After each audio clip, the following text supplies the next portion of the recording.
deciding and be slow and deliberate on that, versus let's try to be in the forefront of the race on doing that.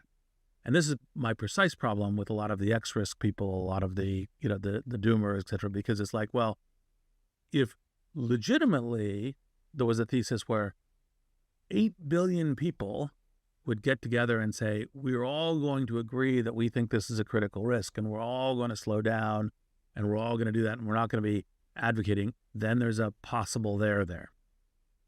But then you say, well, this is around an abstract thing where the real harms haven't actually really shown. And if you could organize that, you'd think you'd see it around climate change. You'd think you'd see it around, like if that was a viable thesis, you'd see it around much more tangible things.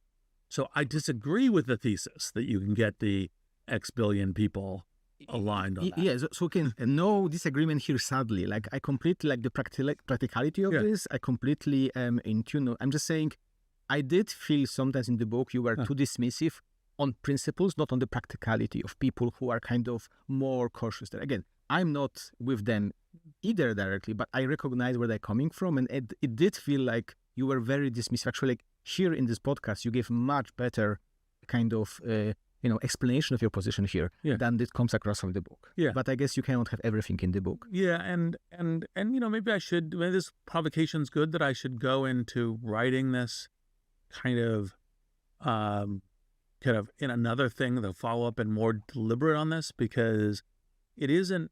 By the way, and it isn't, as you know from reading the book, it isn't that I don't think that people raising concerns is bad.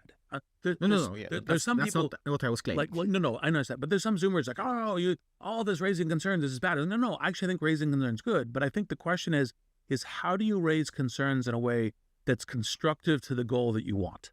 Yes. And if you say, hey, maximum preservation of the quality of human society is the goal I want, it's like, great. I agree with that goal. I think that you need to express the concerns differently in order to productively maximize chance towards that goal. And that's the tension of the disagreement. Yeah, and I think here we can completely agree. I actually